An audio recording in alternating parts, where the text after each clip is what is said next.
IELTS Speaking Part 1. Friends. Question 1. Do you prefer to have a lot of friends or a small group of friends?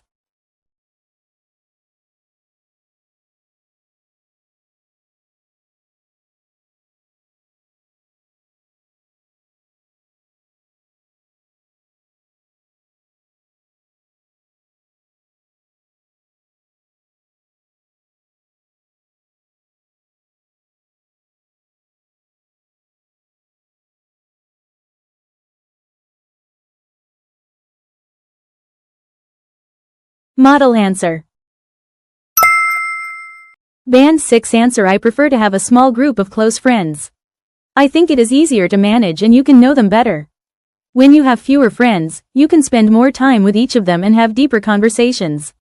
Band 7 answer. I would definitely say I prefer a select circle of intimate friends rather than a large acquaintance pool. For me, the quality of the relationship supersedes the quantity. Having a small group allows me to cultivate genuine connections and ensures that the friendships are more meaningful and dependable. Band 8 answer. I lean towards having a tight-knit circle of companions over a vast network of acquaintances. I find that this approach allows me to foster truly substantive and trustworthy relationships. It's not about being exclusive, but rather about prioritizing depth and mutual understanding, which is simply more manageable and rewarding in a smaller group. Question 2. What do you usually do with your friends?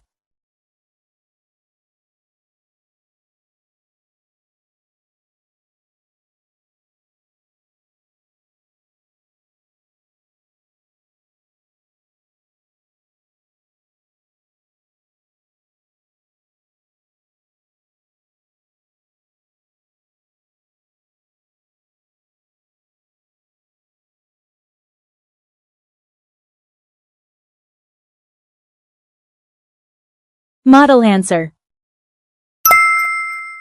Band 6 answer. We often do simple things together. For example, we go to casual restaurants for dinner or we just hang out at someone's house and watch movies. Sometimes, we also like to go shopping in the city, like in Shinjuku or Shibuya in Japan. Band 7 answer. Our activities are quite diverse, but we frequently engage in social dining experiences, perhaps trying out a new ramen spot or an izakaya, Japanese pub. Beyond that, we enjoy leisure activities like exploring trendy neighborhoods, visiting onsen, hot springs, or occasionally attending local music festivals during the summer in Japan. Band 8 answer. Our shared activities are quite varied and enriching. We often make plans to savor diverse culinary experiences, whether it's sampling street food or experimenting with Keizeki cuisine. Additionally, we frequently pursue common hobbies, such as going on weekend excursions to historical sites in Kyoto or engaging in competitive sports. We like to ensure that our time together is both recreational and stimulating. Question 3. Do you have a best friend?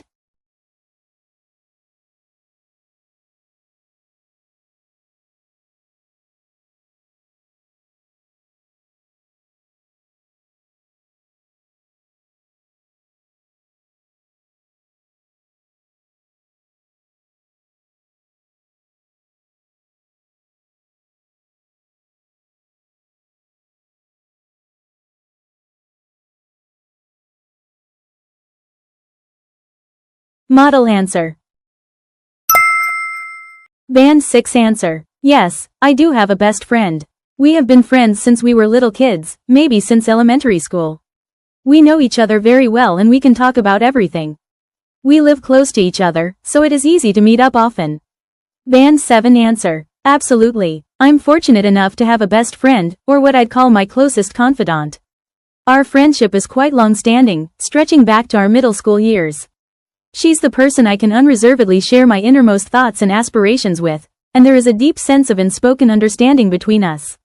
Band 8 answer. I do indeed. I have a best friend who is truly my most trusted confidant. We share an incredibly durable bond that has been forged over many years, providing a remarkable sense of consistency and reliability. I appreciate the fact that I can be completely candid and vulnerable with her, and she offers unwavering support and honest feedback, which I value immensely. Question 4. How do friends in your country stay in touch?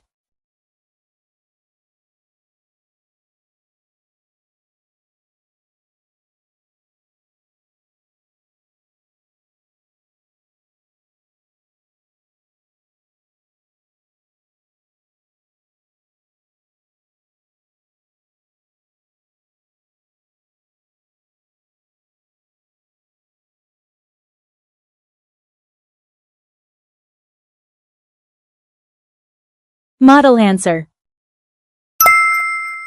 Band 6 answer. In Japan, most friends stay in touch using messaging apps like LINE. We use it to send texts, share photos, and call each other.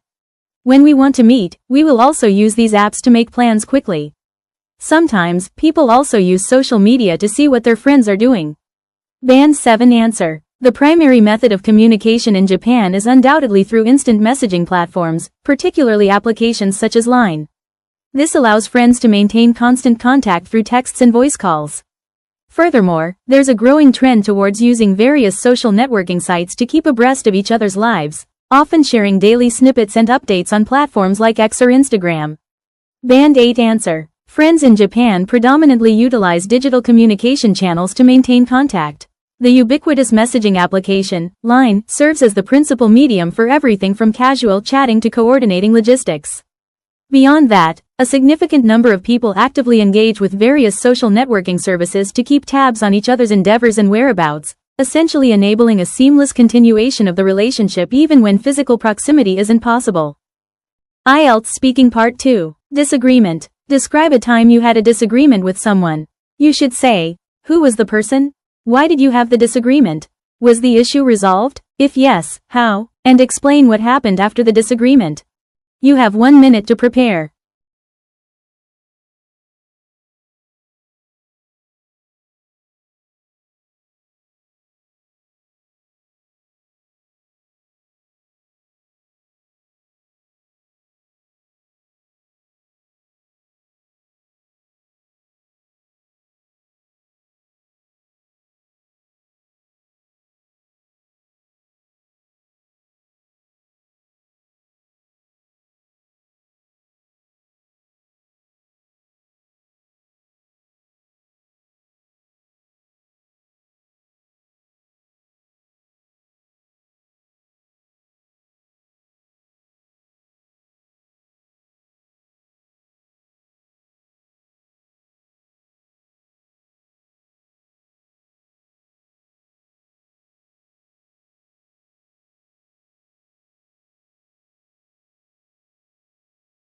You have 2 minutes to talk.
Model answer.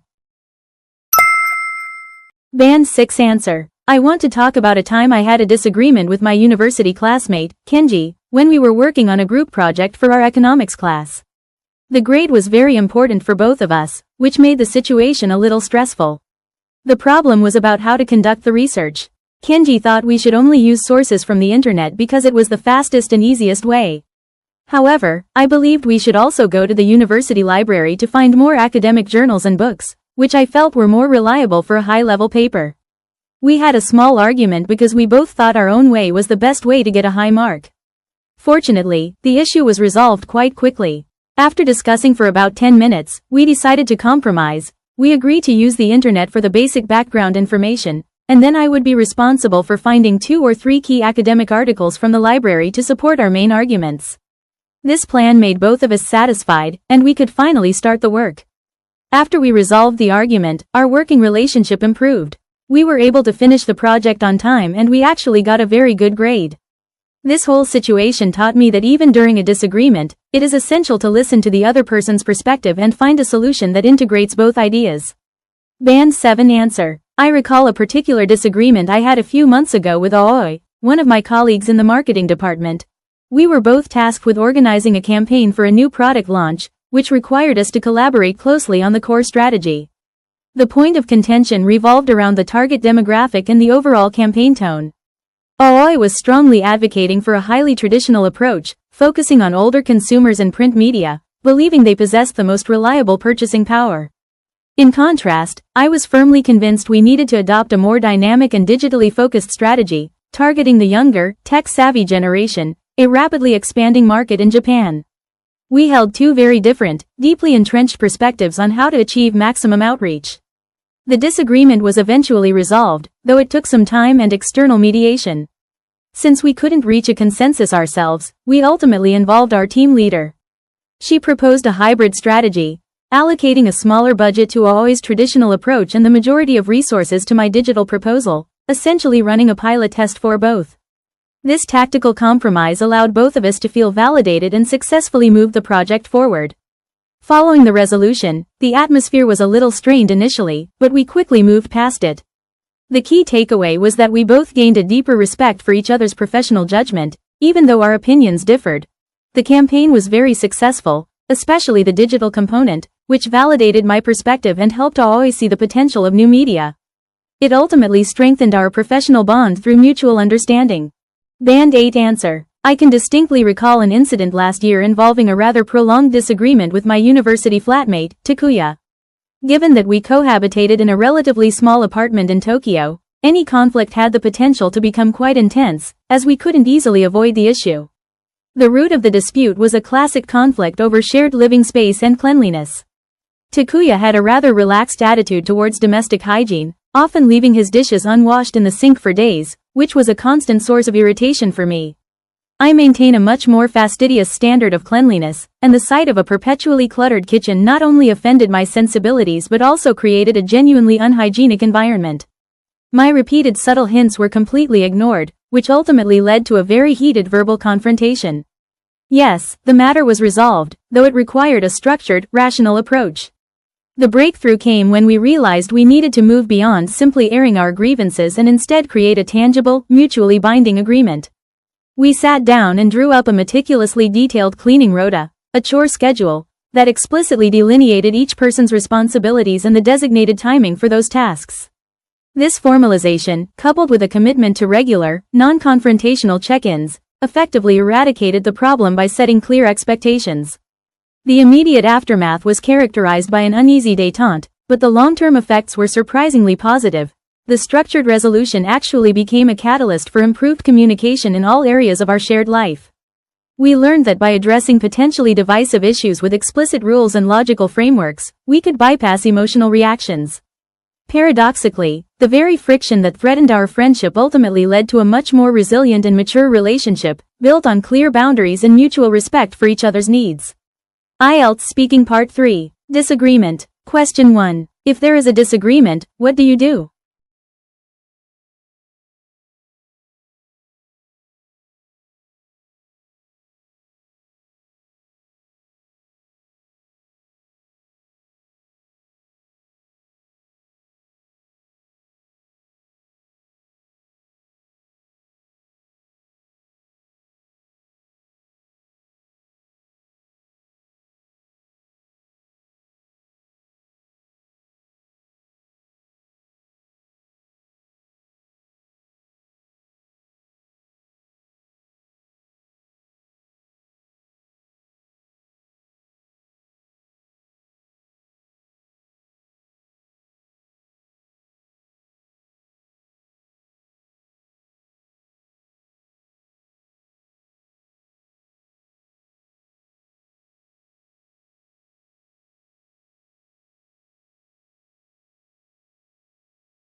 Model answer.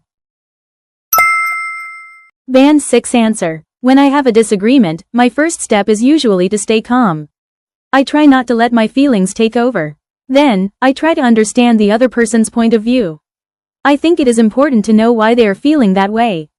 After listening, I will try to explain my side clearly and logically, hoping we can find a middle ground or a compromise that works for both of us. Band 7 answer. When confronted with a disagreement, my initial reaction is to take a step back and engage in active listening. I try to momentarily suspend my own judgment to fully comprehend the underlying concerns or motivations of the other party. Then, I would attempt to articulate my position with precision and non-confrontational language, focusing on the issue rather than the person. The goal is always to facilitate a constructive dialogue that moves towards a pragmatic solution, perhaps by identifying shared objectives. Band 8 answer. My approach to managing conflict is generally to adopt a highly analytical and measured perspective. I immediately prioritize de-escalation by ensuring my tone and body language are non-threatening. I then focus on diagnosing the root cause of the contention, which often requires asking probing, open-ended questions to uncover any underlying assumptions. Crucially, I aim to reframe the disagreement from a clash of personal wills to a shared problem that we must jointly solve. This cognitive shift facilitates the creation of a mutually acceptable resolution built on reasoned discussion. Question 2. How can we prevent disagreements from escalating into a fight?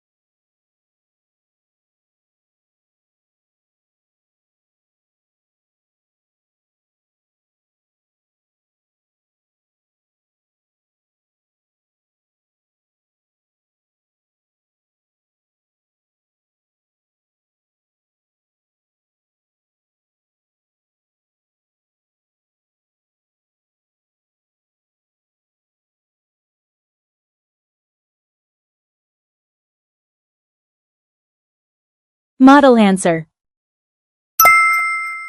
Band 6 answer. To stop disagreements from becoming a fight, the most important thing is to control your temper. You should try to lower your voice and avoid using angry words. It also helps if you can take a short break from the discussion, maybe 10 minutes, to cool down. If both people agree to respect each other, even if they disagree, it is easier to keep things civil and prevent shouting. Band 7 answer. Preventing escalation necessitates implementing clear communication protocols.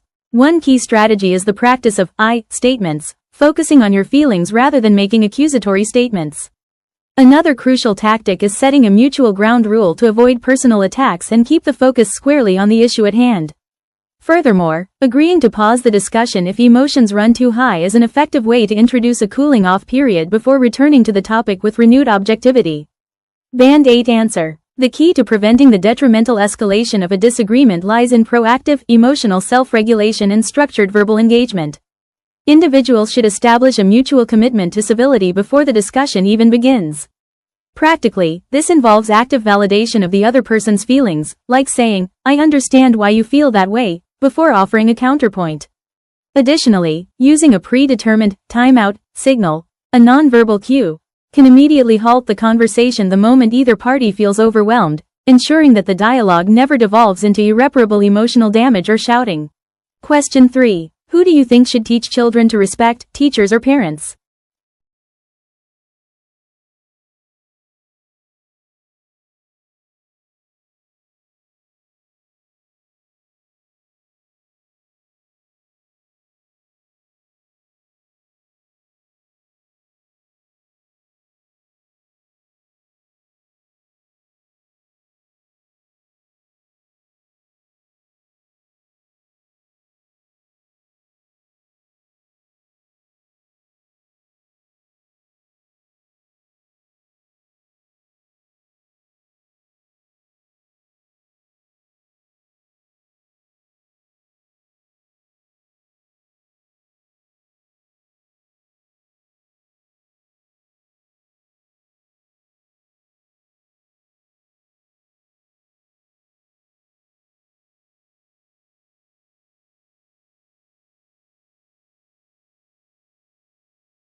Model answer. Band 6 answer. I think both teachers and parents have a very important role in teaching children respect. Parents are the first teachers because they teach respect by showing it in the home every day. But teachers also have a big job because they teach children how to respect rules and people outside the family, like classmates and authority figures in a Japanese school. So, it really needs to be a team effort between home and school.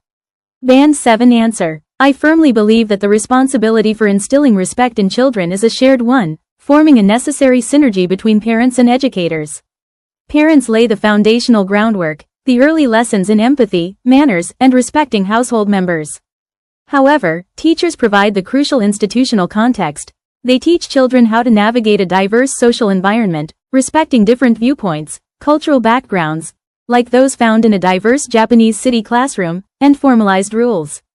It is the consistency between these two environments that makes the lesson of respect truly resonate. Band 8 answer. The moral imperative to educate children on respect requires a holistic and symbiotic relationship between both primary stakeholders. Parents bear the initial, profound duty of modeling respectful behavior, as a child's earliest lessons are absorbed through observation and parental habitus. Yet, the educational system provides the critical socialization framework. Teachers expose children to the ethical principles of communal living, democratic values, and respect for divergent perspectives, lessons that transcend the narrow confines of the family unit. Therefore, the successful development of a child's respect hinges on the seamless reinforcement of these values across both the domestic and institutional spheres. Question 4. What do you do when you have a disagreement with your parents?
Model answer.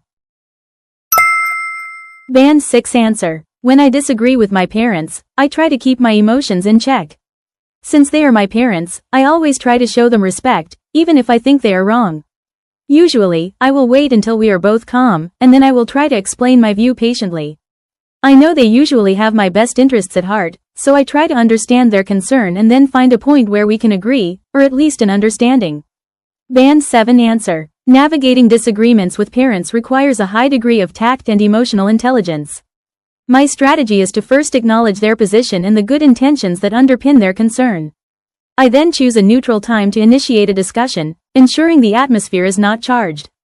I use clear, mature language to articulate my autonomous perspective, often providing evidence or reasoning to support my decision. Ultimately, the focus is on negotiating mutual understanding rather than demanding absolute submission to my will, respecting their role while asserting my own agency. Band 8 answer. Disagreements with parents, particularly within a more traditional cultural context like Japan, require a very nuanced approach that balances personal autonomy with filial piety. My first move is always to validate their feelings and acknowledge their authority out of deep respect. Then, I seek a highly appropriate time for a structured dialogue, perhaps in a calm setting.